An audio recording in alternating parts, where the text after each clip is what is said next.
Welcome to episode 14 of Timm Talk, the podcast about the DC Animated Universe, co-created by Bruce Timm. I'm Chris Lord. I'm Cameron Dexter. And we got a couple pretty good episodes this week. So one new villain and one... Oh, right, random returning villain. I had to stop and think about who our villains were this week. Yeah, so we got some more Roland Daggett, and we got some Mad Hatter. Yeah. So, yeah, they're pretty fun. Yeah, I mean, Mad Hatter, just like last week when we talked about Clock King, Mad Hatter, I think, is a very underrated villain that I really enjoy. Yeah, I do too, actually. And I always thought it was interesting. I didn't get the full connection until playing Arkham Asylum, I don't think, about how much they pull from Alice in Wonderland. Oh, tons. Yeah, Yeah. so, you know, like, we have Mad Hatter, we have Cheshire Cat as an assassin, we have Tweedledee Tweedledum. Like there's a Just in terms of other characters. yeah. Yeah. Just there's a good handful of Batman villains based off of Wonderland characters. Yeah, because he's like one of those characters that kind of pops up here and there, usually in some kind of supporting role. Right. But I can't think I've ever really read a comic where he's been a central villain. I can't think of one either. Yeah, I mean, he pops up in, I think he pops up in Long Halloween and Dark Victory. No, in Dark Victory. Mm-hmm. Like that's kind of it. No, his like side quest in City. Oh, Arkham City, yeah, really good. Is a really fun one. Yeah, I even had a note that like of all of his appearances, I feel like the Arkham games maybe do the best with him because he shows that he can be kind of sinister. Right. Even in this episode, which we'll get to, we'll see he's kind of played sinister, kind of comedic. This is where kind of middle ground. But he is pretty interesting. Yeah. But before we get to him, we have Appointment in Crime Alley. Yes. Really good episode, actually. But per tradition, Cameron, what happens in Appointment in Crime Alley? We have a pretty good amount of stuff that happens in this episode. So we start off with a city exploding, and we zoom out and we see it's just a model town, and it's Daggett planning on blowing up part of the slums of Gotham called Crime Alley. What's it actually called? I forgot to write that down. Park Row? Yeah, Park Row. Yeah. Which plays a very important part in Batman's history, which we'll find out in a bit. So he's hired the very well-named Nitro to blow up the city. Did you catch who voices Nitro? Did you recognize the voice? I didn't. I saw it on Amazon. Is that Jeffrey Tambor? No, that's someone else. Oh, sorry, that's the Goon. The reason I asked is because the voice, the actor, David Lander, is Smartass the Weasel from Who Framed Roger Rabbit. Is he? Okay. And I was, as awesome. soon as I heard it, I'm like, I hear it now. I was like, I think it's one of the Weasels. And sure enough, and I was like, okay, I was curious if you got it, because as you've said now multiple times, that is your favorite movie. My favorite movie of all time. For shame, Cameron. Shame. This has been Timm Talk, guys. I'm just going to take it on my own from here. Yep. At least I will get my own random cultural references. Right. I'll go watch Who Framed Roger Rabbit. Actually, I think you have the better end of that. A little bit. Yeah. So Daggett wants to destroy Crime Alley to build up a mini mall, which is the fear of every 90s like construction themed villain. Oh God, yeah. How many times has someone won like a skating competition to raise money to stop the mini mall? Yeah. It just plagued neighborhoods throughout the 90s. So we jump to Bruce, who is working out. Always need a good workout scene. He is jacked. Yeah. I feel like more so than we've seen him other times, actually. Well, yeah, he's in the middle of a workout. Yeah. Look good. Always. And Daggett's on TV. He's watching him while he's working out. He's getting angry. And Alfred comes in, and he's like, you're going to be late for your appointment. Bruce half-heartedly says, I'm never late for my appointment. I wasn't sure if this was morning or night. And so when he said it was an 8 o'clock appointment, I wasn't sure 8 a.m., 8 p.m. And yeah, they're kind of dropping this hint like, well, what is it that he's never late for? Right. And I thought that was a joke because he's always late. Yeah, I kind of thought that too. It's like, well, he notoriously is always showing up late to things because off kicking someone's ass. Like, oh, what is this about? There's something else going on here. It's kind of interesting. But we learn his 8 o'clock appointment is his like Batman time. Yeah. Well, he has an actual appointment, but I thought it meant just, 8 o'clock is when he starts his Batman stuff. Yeah. It's like, oh, Batman's on the clock. Off I go. Yeah. So he's roaming around the city. And he goes to Crime Alley, and all of these unforeseen events start happening that he's needed to help with. So it starts off, he's driving through, and this little girl runs out in front of the street. And, you know, Batman has a soft spot for children. Yeah, and doesn't like to hit them with his car. Right. So he goes into, the little girl is saying that her mom is being attacked up in their apartment. So he goes up, and, like, we know this is the slum. So they're not rich people living here. Yeah. They're already breaking everything. And we know that Batman can fight in whatever situation. Oh, okay. But being I see where the you're going with rich this. asshole that he is, Yeah. throws a batarang through the window to break the one light in the apartment so he can jump in and fight in the dark. Yeah. And for these goons that probably he could have handled like one-handed. Yeah, they don't have guns. Yeah. They're just hanging out there. And they're just shakers trying to like scare people. Yeah, they're just, roughing people up. And actually, now that I think about it, when he breaks the light so he can like operate in the dark, and he just basically just leaps out onto one of them and then takes them out in like 2 punches. Yeah. Totally unnecessary. Right. So that's like, window replacement is not cheap, guys. Yeah, well, he doesn't know that. I'm sure he doesn't know that. Yeah, he has no idea what a window costs. There are no windows in the Batcave. So then we jump to our first instance of Leslie Tompkins. Yeah. Who has been a pretty big figure in Batman's life. Mm-hmm. She's in the comics. She is, yeah. So we see her walking out of this place, and she's like, I'm supposed to have a guest who's never late. And we realize that Batman's supposed to be meeting her. She leaves to walk around Crime Alley to try and figure out where Batman is. And of course, is when she walks into... What building did she walk into? She just walks like down the street, and a blasting cap like rolls out of the front door and lands. Right. And she just decides like, oh, what's going on in this abandoned building where someone has explosives falling out of the front door? What a surprise! It's Daggett's guys setting up bombs, and they just like, well, we're taking Nitro. You. Yeah, Nitro. Good old Nitro. Yes, they just grab her basically and close the door. I think pretty much right as Batman drives by. Yeah. Right. It's like they just miss each other. Mm-hmm. But there is one spectator that sees all this happen. Oh, yeah, like one redheaded homeless guy who sees all this go on. What I really thought was interesting about this episode, especially following Clock King's episode, is every minute they're showing a watch because they're supposed to build the suspense. And I don't know if this happened for you, but in my head, the 24 sound was like ticking through. Every time they showed a watch, because like it would always either like a wristwatch or they'd pan over to like a clock tower or like a digital clock on a desk, the bat clock. Yeah, and every time I heard the bump bump. Yeah, oh, that's really funny. So now Batman is on the hunt for Leslie. He goes to the place, her first location. Oh yeah, it's like a hospital or clinic. I will say clinic. Yeah, I think it's goes to the clinic she works in. The other woman who was there says Leslie left trying to find him, and so he's on the hunt now. Oh yeah, and she warns him. It's like, hey, look out for her. Bad things happen here, and his response is just, I know. Yeah, again, it's weird, kind of ambiguous. We're trying to figure out what is his connection to this place. So as he's driving, he sees a cop car who's I always thought the Batmobile was the fastest thing on the streets. I guess he was just like cruising. Yeah. You see this cop car like speed past him. Zoom past him. Yeah. So he follows it, and you see there is a hostage situation happening on top of a billboard. Mm-hmm. And this is when the SWAT officer who is talking to Batman, that's Jeffrey Tambor. Yeah, he's that, and then I think the other goon. Mm-hmm. The other goon that works with Nitro. Forget his name. Starts with a C. It doesn't matter. I want to say Cromwell, but we know that's not the case. Crocker. I was going to say Crab because I've been listening to Harry Potter again.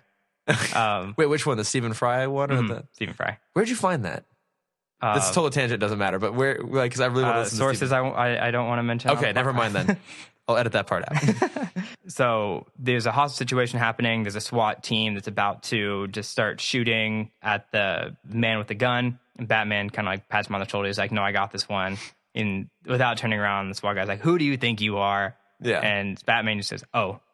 And he's like, "Oh, sorry, Mr. Batman." So they put all the guns down, and then Batman is seen up top. And again, with his similar situation to the first one, I feel like you could have taken this gun guy out with stealth, or could have knocked the gun out with his batarang. But instead, he yells at him, swings in front of the gun, making him waste plenty of bullets. Yeah. And then swings back, kicks him. Guy almost falls off. No, he does fall off. And then he catches him. The gunman and the hostage both fall. Yeah. Grabs them both. And lightly drops them on the street. Gives a little pat on the head. Yes, as Batman does. Mm-hmm. Yeah. And I think, what was it? I think the gunman was someone who got an eviction notice, and the hostage, I think, worked for Daggett, right? Right. I think it was some little thing like that, yes. We're seeing more elements of Daggett just messing with these people's lives. Yeah, his name keeps popping up everywhere around. He's shaking people down. He's evicting people. He's trying to get them out of the area before he blows it up. But he's not been very successful at it. Right. And, another clock. We have like 30 minutes left until the thing's going to blow up at 9. Yeah. So, okay, never mind. I had a note, but the note hasn't happened yet. Okay. Yeah. So the next scene is Batman is now in Leslie's apartment. And the first thing he does is find like a photo book. album. Yeah. A book of memories. Literally called Memories. Yeah. And it's a bunch of old news clippings. And we learn that Leslie was this caregiver of the city, or of this area of the city. And she's been doing everything to try and not make it Crime Alley and stay Park Row. Yeah. It used to be like really beautiful and nice, and it's just become a slum. And the entire time she's always been trying to work to make people's lives better there. Yeah. And so the third article comes out. He's flipping through pages, and we see the third article says Park Row tragedy claims doctor and wife while son looks on. Yeah. You can kind of make the connection of who that son is. Yeah, it's Superman. Yep. Yeah. Flip the page, and you see Clark Kent hugging Leslie Tompkins. Very sad moment. Martha, poor Martha. No matter what, it was going to be Martha. Yep. So you see young Bruce hugging Leslie Tompkins, and you kind of see that this connection has been blossoming. We talk about the family connections Batman has, and this is definitely his. If Alfred is his father figure, then Leslie is definitely almost a mother role. Yeah, like, and we say aunt. We'll go with aunt. No, I think like a mother figure totally fits. Like, I mean, Alfred's always been like supportive of him, but like, I mean, the specific picture they show is her like holding Bruce. Yeah. And this is kind of the first person we've seen like clearly showing love for Bruce. Because Alfred does in his own way, but not in such an obvious kind of maternal physical way. Yeah. Yeah. So we see like, okay, Leslie clearly means a lot to him. Yeah. So he's having this sentimental moment. He looks out the window, and that same homeless onlooker who saw Leslie get captured is standing there. Batman jumps out. He's like, "What do you know?" Yeah. And immediately he's like, she's at this place. Don't hurt me. Which is, good plot points. Yeah, it works. We're moving the story. Yeah, because from then here, Batman's racing off to go beat the clock, because we know that the whole place is going to go up at 9:00. Like we know that because Daggett said it and the goons said it, and they told Leslie like, hey, you're tired of this chair. Like I said, this should have been a Clock King episode. Yeah, exactly. Like, everyone knows about this. I couldn't remember at any point does someone actually tell Batman the whole place is going up at 9? No. Okay, because he's racing against the clock, but I don't think he actually knows that, does he? So we'll get to the goon in a second. I actually wrote down 9th fucking clock in this episode. So he's heading to the intersection the homeless man gave him. Yeah. But what do you know? Another tragedy is happening. Yeah, he stops at a red light. Which is good for him, because I think it's the first one he's ever stopped at. I think so too, yeah. And then he sees, like, off in the distance, a runaway trolley car. Train car. We're going to say trolley train car. No, let's call it a train car. Yeah, let's keep the train motif going on here. Yeah, so it's a runaway train. I have a note again, peril, exclamation point. Oh, yeah. And I do love it, too, because as he goes off in pursuit, he does the grapple onto the lamppost, like super sharp bat really turn, cool. Like from the movie. I'm like, oh, that's pretty awesome. That was awesome. Incorporated that, yeah. And so he's driving up next to the trolley. You see there's a bunch of cuts. Trolley or train car? The trolley train car. There's jump cuts to the people screaming inside. And so Batman jumps on the ledge of the train. The door is locked. And I just like pause for a second. I'm like, why doesn't, like, they obviously see that he's there. They're screaming for help. Can they not just open the door for him? The latch? I understand the rule of like, don't cross the yellow line is a very heartfelt rule for all bus, trolley, train goers. Even in an emergency. I guess they're not allowed to cross that yellow goddamn yellow line. So Batman jumps back in the Batmobile, drives in front, and there's this really cool sequence of him stopping, using the brakes of the Batmobile, slowing down the trolley. Yeah, because he goes up in front of it and flicks a switch so that the long tail pieces of the Batmobile rotate up, basically, so it's a hard stop, and he butts up against it and slams on the brakes. And he goes to great effort to stop this thing. Yeah. I'm surprised the Batmobile didn't flip. I feel like it should have flipped with all that weight. But he did end up stopping it. Well, but I mean, the level of effort he went into it, because he slams on the brakes, and then he applies the like reverse turbine thrusters that shoot off the side to try and slow that thing down. That still doesn't slow the train down. Yeah, well, it's also going downhill. It's going downhill, and I guess it's got a bit of mass on it, but like it's going so fast and it's so much momentum that it shreds the Batmobile's tires. Like you said, it gets knocked sideways, and it's basically just now a physical block stopping this thing, and it only just stops. Well, so the Batmobile like nicks the car. Oh yeah, that's right. Just stop. And I really wanted the guy to like come out and like look at his car. I'm like, it's like, what's happening? And then like Batman to get out, and he's like, oh, I'm sorry. Yeah. This scene reminded me a lot of Spider-Man 2. Oh, we're stopping the train. Stopping that train. Yeah. So the moral of the story is Spider-Man should just get a car. It'd be so much easier on him. I know, what's he doing?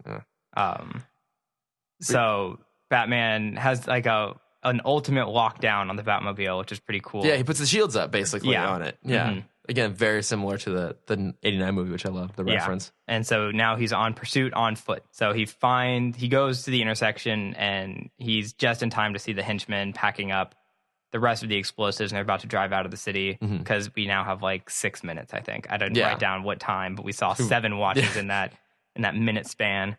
So he rattles up the Goon and Nitro, and they're just immediate, like, this whole place is going up. We need to get out of here. Yeah. Like, where's the girl? Like, well, she's in there with all the explosives, so we need to go. And very nicely, Batman just locks them in the back of the truck with the rest of the explosives. A lot of explosives. Yeah. I mean, to be fair, this is Gotham. That was probably just a truck that he found on the side of the road filled with explosives. Right by the chemical plant. Yeah. And this scene, it's a very short moment, but we watched John Wick a couple of weeks ago. Oh, and this scene reminded me a lot of that movie, because it's just that moment where, like, they see him and immediately it's like, we surrender. We're not even going to try. You're not even going to try There's to fight. No point. Yeah. You're the Batman. Yeah. And I wrote down, like, reminds me of John Wick. Oh. And he also is on a first name basis with these two henchmen. Oh yeah, it's like, oh funny. Hey, Crocker, Nitro. Yeah, Crocker, Nitro. What are you doing here? Yeah, violating your parole. Yeah. So sassy, Batman. Yeah, so he breaks in, saves Leslie, and then we just get another shot of the city exploding. Or the park exploding. Oh yeah, well, because he goes in and he gets her out of there, and he like defuses the bomb. And she's like, "Oh, you got to get to the hotel." Oh right, down the street, because that's where everyone has gone who doesn't have a place to go. Mm-hmm. So she's like, "I'm safe, go."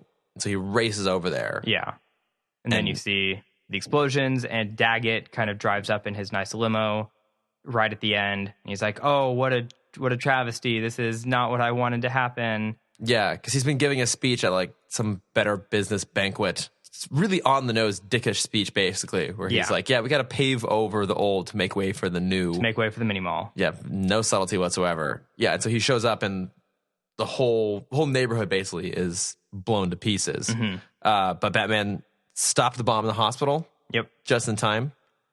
And we find out the only buildings that blew up were the ones that were empty and already set for... Yeah, like the old derelict ones that are abandoned. Yeah. Yeah. And they're already set to be torn down. Yeah. So Daggett had lost. But really, like, it's interesting to see, because he technically won. He basically wins, yeah, because Batman shows up, throws the goons at his feet, and it's like, as soon as they testify, like, you're going to jail, and Daggett's basically just like... I don't know who these people are. What a travesty this all is. What a shame. It's so bad there's these horrible people in Gotham that want to blow this place up. And gets in his car and drives off. Wait, and shouldn't he have already been in prison from one of the previous episodes where he was a villain? Didn't he, like, Clayface? Didn't he get arrested for whatever he was up to with Clayface? I don't think so. I don't think they ever connected it to him. I thought, maybe they didn't.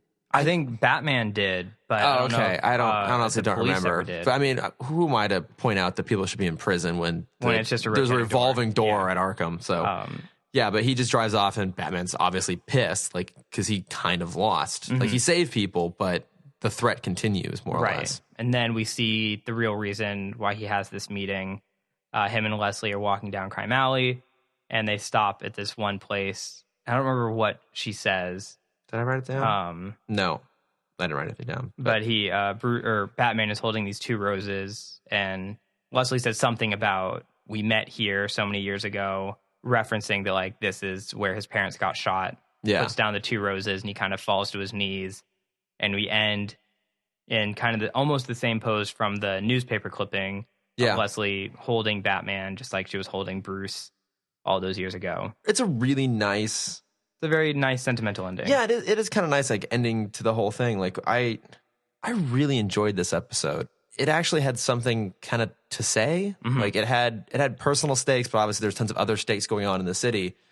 And it almost kind of felt like if you were to tell someone, like, oh, here's an episode, not necessarily that shows you like what a really great Batman story is in terms of like the supervillains, that sort of thing, but like why he does what he does. Right. It's kind of this one, right? I mean, it shows why his life is so tough, like why he keeps doing it. It's because of his parents, like the fact that it's a personal cost for him, but also that he's just on this endless cycle to try and save everyone all the time. Yeah. These are all kind of like random little events that kind of defies credulity a little bit, that all these random things that happen. But this is kind of his life, right? It's his constant race to do the right thing. For everyone. For everyone. He all the can't time. skip anything. Yeah. If it's one person or a train full of people. Exactly. Yeah. And so I guess that the whole story was more or less an adaptation of There Is No Hope in Crime Alley, which was written by Denny O'Neil, who's like, he was probably one of the biggest influences on Batman throughout like 70s and 80s. Right. I think.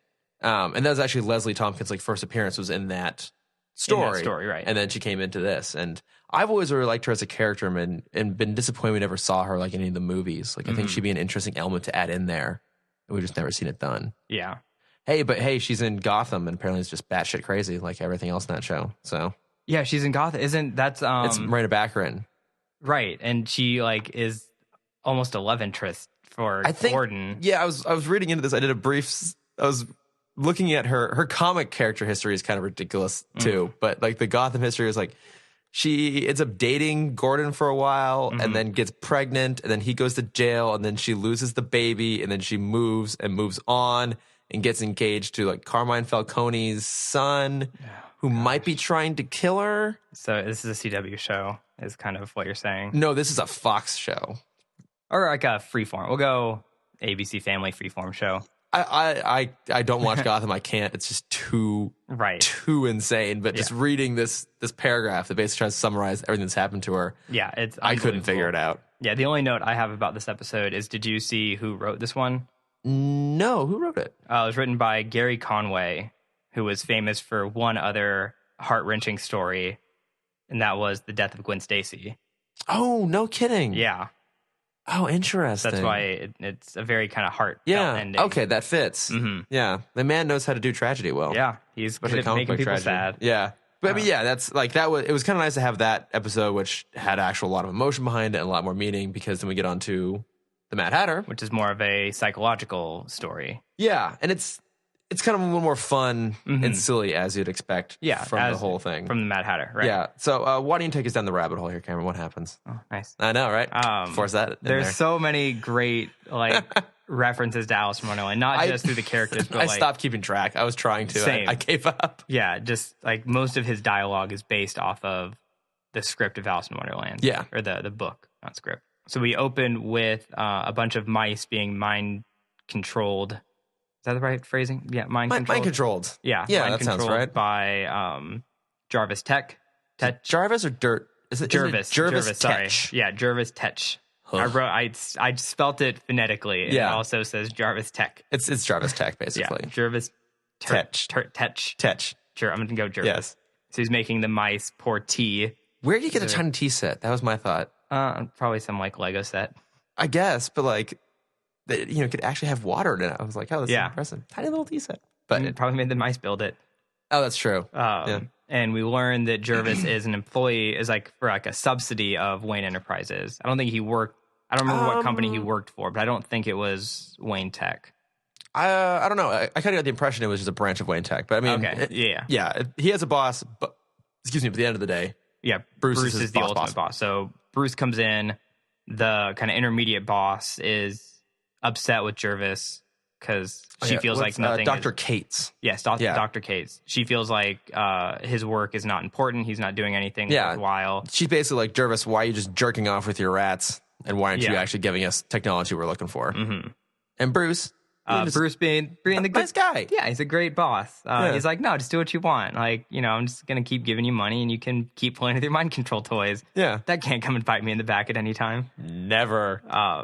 So as he's leaving the office, we see the Wonderland poster on the wall. Yeah. Which is nice. And then I think Dr. Cates like kind of pops back in and it's like, damn it, Tetch, get your stuff together or heads will roll. I mean, obviously a very deliberate reference kind of setting her up as the Red Queen, more or less. Yeah. And we also get a chance to meet his assistant, Alice, who he's clearly infatuated with. Right. Almost obsessed. Oh, yeah. Definitely obsessed. Yeah. And I have a note here just in quotes, they all laughed. He makes that comment like, as you know, they all laughed at me for coming up with this sort of technology. Mm-hmm. Any person who ever talks to himself and uses the phrase, they all laughed at whatever I just accomplished. They're totally normal. Yeah. They're going off the deep end very, very fast. Yeah, absolutely. Yeah. So just keep an eye out for that in real life. Mm-hmm. Watch out. And so I think we learn it in this scene. It might be the scene directly after, but he has the technology to not only do this on rats, but he can control people. Oh, right. As long as they have this like special chip. Yeah, it's basically the size of a credit card, a playing card. Yeah, like a playing card. Goes near their brain and he can control them. I also, quick side note, I finally learned what the 10/6 meant. I'd always just like accepted that it was there on the Mad Hatter hat. Yeah. Do you know what it means? I feel like I learned once, but I don't remember. It's the price of the hat. It's 10 shillings and 6 pence. Oh. Yeah. I never knew that. Oh, I always just thought it was that he was weird. And so it was like that was like his size was 10/6. No, that's the price of the hat. Oh, that's awesome. Yeah. Oh. Yeah. Fun little, I have a couple little like fun little Alice in Wonderland facts. Ooh, okay. I'm excited. Sprinkled throughout here. All right.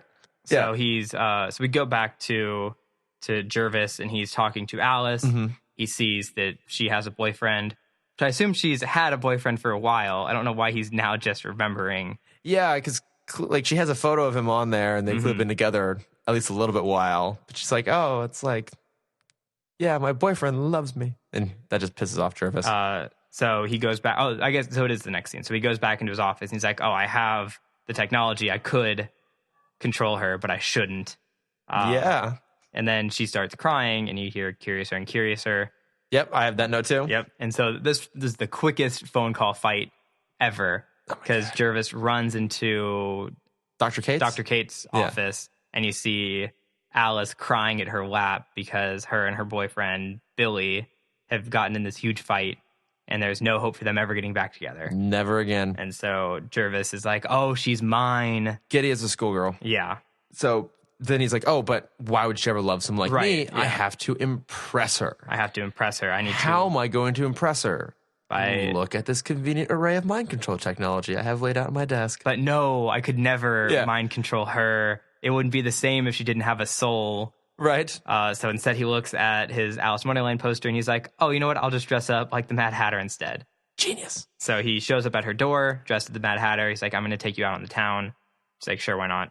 And he's going around. Where are they first? They're first at... they're like a horse-drawn carriage and they get out at a park. Yeah. And there's a couple goons, just general thugs hanging out there. Yeah. They're like, oh, we're going to rob this guy. It's going to be great.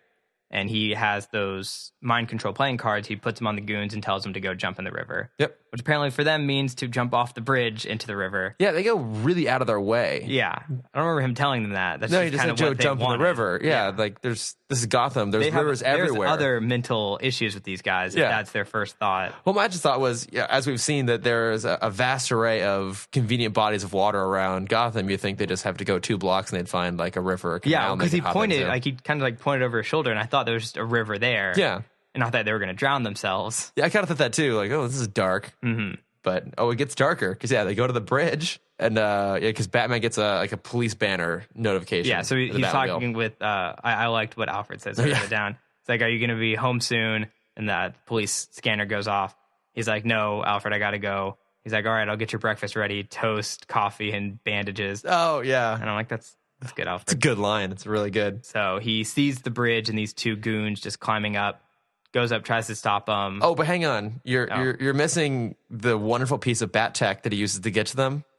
So he sees them up there. Oh my gosh, yeah. And so he sees them and like these goggles kind of appear. And I thought, okay, those must be his own, like he's just figuring out how, like, are they up there? He's measuring. Mm-hmm. But no, like it's scanning. It calculates the distance he needs to travel. He harnesses himself into a parachute and the ejector seat launches him a specific distance. Yes. So he can get up there. That was fantastic. That was very, very specific piece of technology. Right. Yeah. Something I'm sure we're never going to see again. Never again. Just like the 2-handed grappling hook. Just like the 2-handed grappling hook, or just like the fin thing in the back of the Batmobile from the last episode to stop the train. Mm-hmm. But yeah, so he gets up there and starts grappling with the goons. They just kind of push him over. Yeah, we got to do what Mr. Hat says. Worked out in a while. Yeah, since this morning. Batman kind of grabs them and they just pull him off the bridge. And so they're falling. Cut to commercial. Come back. Pops a glider. Yeah. Pops a casual glider out. Easy enough. Sorry, I wrote random bat wings. Save the day. Of course it does. Yeah, so he lands and the cards fall off their heads. Yeah, and they're like, oh, how do we get here? And they have no memory of what happened. Yeah, what's going on? We're freaking out. So then we go to Storybook Land, where Mad Hatter has brought Alice, and pretty much the whole park. You see Humpty Dumpty at the beginning, but the whole park is pretty much just Alice in Wonderland. Yeah, it's mostly Alice in Wonderland, and he's gone and planted cards on all the people that work there. Just like, oh, good to see you, Mr. Tetch. You have the park to yourself. Lock up when you're done. Yeah. Just, he's making it seem like he has this red carpet laid out for him everywhere he goes in Gotham. And it also, from Alice's perspective, he's like very social and well-connected. Yeah. And has all these friends. Because I think that was his biggest fear, was that he's this antisocial. Yeah, he's this weird kind of loser with his rats. So he's using this to make himself seem popular. Yeah. Which, what do you know? It's a very popular storyline of the 90s. Yeah. He makes a reference to the fact that he loved Alice in Wonderland as a kid, as to kind of explain constantly. Explain why he's so obsessed with all this stuff, because we didn't already know that. We forgot to mention on the mind control cards, there's a convenient 10/6 written on them. Oh, yeah. So when Bruce goes back to the Batcave, tries to figure out what it means, and Alfred just kind of walks in, he's like, oh, that's a Mad Hatter thing. And he's like, Mad Hatter? Oh, I know, right? I saw that poster recently. Yeah, I have a note, too, that he has a thinking face, because he's like, wait a minute, I saw this poster in the lab of someone who has mind control technology, which is also on this card. Who could that be? Who could it be? Yeah, full hand on chin, sitting, contemplating. And he finally realizes Jervis is the one behind all this. We jump back, Jervis is like, they have this nice dinner where he gets everything for free. They go to this nice restaurant, and he finally drops her off at her house/apartment. She walks in, and Billy's there. Well, first, as he's dropping her off, like saying goodbye, and she's like, "Oh, Jervis, you're such a dear friend." Oh yeah. He doesn't hear it because he's so lost in himself. But yes, she walks inside, and Billy's back. Billy's back with roses. I'm so sorry, babe. I didn't mean to hurt you. And so next morning, Mad Hatter's walks into the building, still dressed up. Yeah, he just decided he's going to dress this way all the time now. Yeah, this is now his life. And holding flowers, very excited, goes to see Alice, and she is as giddy as can be because Billy proposed to her. Oh. Poor Jervis can't handle this. Goes and he's like, all right, I'm gonna fix this. So as he's packing up all his stuff, Dr. Kate walks in. It's like, Bruce is here to see you. He's like, no, I don't want to talk to Bruce. And so he mind controls Dr. Kate. They go to Billy, and he mind controls Billy to break up with Alice over the phone again. This emotional roller coaster she's going through, really rough. Because she doesn't know any of the. No, she doesn't know mind control works yet. Yeah, so Bruce shows up like, oh hey Alice, where's Jervis? I kind of want to talk to him. And she gets his phone call, and then she's distraught, and he's just like, I feel like I know what happened. Yeah. So he goes to Bill. No, he goes to Jervis's apartment. No, he goes to some apartment. From there, Jervis goes. I think Alice goes home to her apartment because it's filled with flowers. Yes, you're right. And she's like, "How could you know?" Or Jervis says, "I did this because I know you just got broken up with." Again, she's like, I haven't told anyone about this. How could you know? He's like, "Well, because it's fate." And so Batman pops in. He's like, Jervis, we need to talk. And the great reference, I had to Google this because I didn't understand what it meant, but he has his goons. He picked up goons on the way over to Alice's house. The Walrus and the Carpenter. Yes. Yeah. Yeah, I never knew that story. Wait a minute. How do you not know that story? You love Disney. They're central to the Disney adaptation of Alice in the Wonderland. Yes. Like, there's a whole song with the Walrus and the Carpenter. I know, the Tweedledee and Tweedledum sing, and I didn't... Yeah, they steal the oysters. Yeah, I forgot about it. I remember when I researched it. I'm starting to doubt how much of a Disney fan you are. Don't, please. Yeah, that's the only thing I have. But anyways, yeah. So they're here and somehow are stopping Batman, which we learn is because the cards, just like everything else in the city, give the users enhanced strength. Enhanced strength, which for that to physically, you actually think about it, it could physically work if you're just telling someone do things beyond their own mental limitations. It's like adrenaline. Yeah. Which basically also means it's kind of destroying them. Yeah. But he doesn't care. But I love too. So these guys, they're grappling. I mean, one's got a hammer. The Carpenter, obviously, with the Walrus has a hammer. The Walrus looks like he should be a penguin goon. Oh, absolutely. And it's a costume that has actual sharpened tusks. Yes. Because at one point he's like basically trying to gum Batman. I was really hoping that like, he was going to tusks. hit it and it was just going to be like plastic or foam. It bounce off. It should have been, but I just love that because it looks sharp. They decide, okay, it has to be sharp. It has to be sharp. So he kind of throws him off and they pass out. I did have a note here too. This might be the lamest commercial break Batman's in peril moment, because they cut right when he's in threat of getting stabbed in the face by a tusk on a walrus costume. No, they did great. It's a contender there for the worst one yet. Yeah. But once we come back, all he does is just like flip the walrus and the carpenter. And they're out. And it's done. And also Mad Hatter finally mind controlled Alice. Yes, he just go ahead and slips it on her. And then, after the goons have knocked out, Batman goes and looks, and there's a tag on the costume that says property of Storybook Land, which explains why there are Wallace and Carpenter costumes around. So off to Storybook Land we go. Yeah, Storybook Land. They get there, they go to the Alice in Wonderland place, and there's now this chessboard set up, and it's all the people that he's mind controlled. So Billy, I don't remember who who the characters are. Like Billy is the frog, like Mr. Toad, or I don't remember. Mr. Toad's not part of Alice in Wonderland, but dressed up as a frog.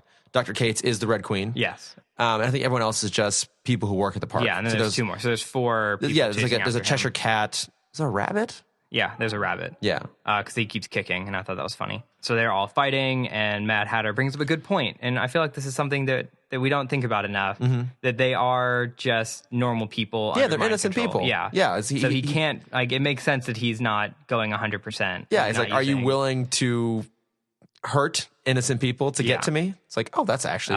so he's like, no, I couldn't. Right. And then they start beating him up, and Mad Hatter reveals that they give him enhanced strength. Yeah. And Batman's like, all right, screw it. I'm just going to beat him up. So yeah, he rips the frog mask off Billy. And the card falls with it. The card falls off, and he's like, oh, Billy, they'll attack me, but not you. So then Billy just starts pulling masks. Problem solved. So everything's fine. He keeps chasing after them, gets kind of stuck in the maze, and then does what a smart person does in a maze and just climbs over it. Yeah, he follows Hatter and the mind-controlled Alice into the card maze, which can be controlled to move the cards around to basically change the shape of the maze. One thing I noticed is that it seems like this theme park is actually quite dangerous when you think about it, because this maze can be controlled. All the characters running around with what I assume are real axes. And real tusks. Real tusks. It's kind of like the museum from that Joker episode, where it's just like, this is way more dangerous than it should be for a public space. Well, it's the 90s. No one cared. Yeah, that's true. So Batman finally makes it to Mad Hatter, and he does something to knock him over. Oh, he pushes the cards, the mechanical cards that were obviously hinged on walls. Just pop off. Yeah, that pop off, but collapse. Nothing. So he pushes one over, and you have the domino effect. And Batman, who sees them all coming, and as the one finally gets to him, he's like, oh no. It reminded me of that Austin Powers scene.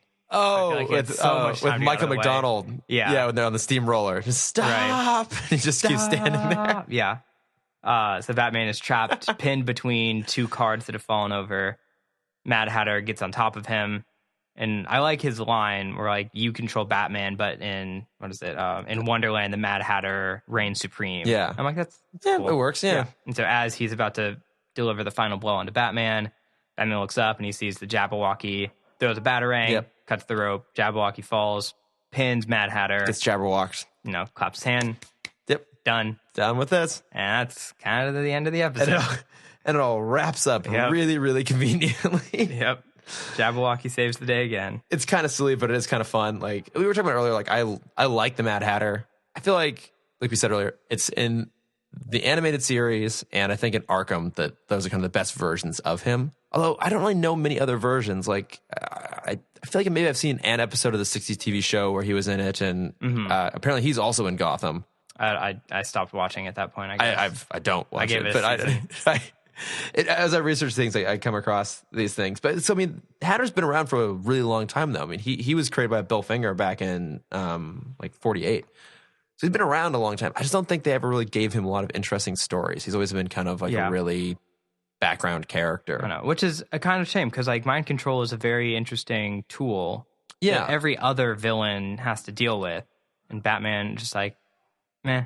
Like I don't even remember a lot of the other Mad Hatter episodes. I do remember he pops up in the Batman Superman crossover the point where they meet each other. Okay. And I really like the role he plays in that, actually. Okay, I don't remember that one very well. Yeah. But that's kind of mostly him. Mm-hmm. So I was curious with this, though. So we've seen throughout the series so far, they've always gone to an effort to make the villains sympathetic. So most obvious example is Mr. Freeze.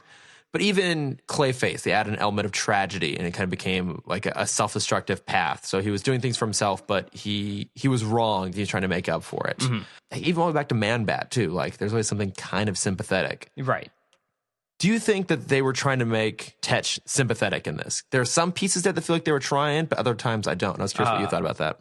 No, because I think this is the first, like, all the other villains have a reason why they're doing their thing, minus Joker, obviously, who's a psychopath. Yeah. But I think Jervis is one of those villains who just, like, he's like Joker. I think he is just crazy. Because one thing that I noticed with this episode is this is the first time a transformation happens through joy, not through happiness. He becomes Mad Hatter because he has an opportunity to go out with this girl. Yeah. There's nothing tragic about his transformation. Yeah, it's all acting in self-interest. Yes. So the reason I thought this was because I didn't really find him sympathetic at all either. Because it's villainy through obsession. It is through obsession. Yeah, he's obsessed with her. It's all about trying to get something that he knows he can't have. Completely missing social cues and just being a weird fucking dude. But what I thought was interesting is at the very last shot, as he's trapped under the Jabberwocky, and it kind of pans over, and there's like a sculpture. It looked kind of dragonish. Maybe it was like a smaller sculpture of the Jabberwocky, but the sculpture's crying. It was this kind of weird little thing. It's like, was that like a weird tag they put there at the end to try and give us a little bit of sympathy for him? But I didn't think it was really earned because he's just a weirdo. Yeah, he's just like. He's just crazy, and I think it's important to realize that not everyone has motive. That there are people that are just have mental problems in this universe. Yeah. So no, I guess it's a nice counterpoint to kind of everyone else who is given some sort of reason why they do what they do. But I just thought it was interesting. I feel like this is kind of our first villain origin that doesn't have any element of sympathy to it. But I guess it can't all be Mr. Freeze, though, can they? I guess the sympathy comes from this is the most relatable villain, minus like the toy maker, the comic book guy, the Bruce Timm villain. Yeah, he's just kind of a normal guy. You know, he gets really upset about being friend zoned. We've all been there. Yeah, and I think that's it. It's a story of romance, and it's a story that every person, no matter the age, can relate to. Because, like, you know, when I first saw this episode, I was 7. I had my crush when I was 7. Yeah, Emily Moser. I'm impressed you still know the name. That's cool. Oh yeah, she has no idea who I am anymore, I'm sure. Oh, okay, maybe, who knows? Maybe she listens. No, God, no. Because like I remember, like, not this obviously the same feeling or obsession, but like you know what romance feels like from like when you first started watching the show, and your compassion for the character changes as time goes on. Yeah, it's like you can connect with that feeling of kind of like unrequited love. But maybe not the kidnapping and mind control part. Right. But lack of sympathy aside, he is a fun villain, and I'm glad we're going to see more of him. I actually think he's coming up again in a few weeks. Cool. Yeah, there's another Hatter coming up. Any other thoughts you had on Hatter or on Leslie or on blowing up slums? No, I think we kind of covered it all. Okay, cool. Well, then it's on to Bat-Plug. Bat-Plug. What have you been checking out recently? I forgot to think about this. That's half the point of the Bat-Plug is you have to pull it out of your ass on the spot. I know. Like I said before, I'm re-listening to Harry Potter. Which one are you on now? I just finished Sorcerer's Stone. Okay, so have you ever actually read the physical book? We don't need to bring this up in the podcast, Chris. Stop shaming me. It's my most public forum to shame you. No, I have never physically read the books. Do you have physical copies? Yes, I own physical copies of the books. They're on my shelf and they look very pretty. They're right next to those Barnes & Noble like collector's editions of famous old books that also haven't opened. I mean, I totally respect having like a pristine set of Harry Potter books. Yeah. I think over the years I've had multiple copies of all of them, and I have like my nice set. Like I never read, and then the ones that are all like beat up and tattered. Yeah. Because I've actually physically read them so many times. Yeah. It's cool, you nerd. I was too busy cheerleading to read. Yeah, how do you feel now?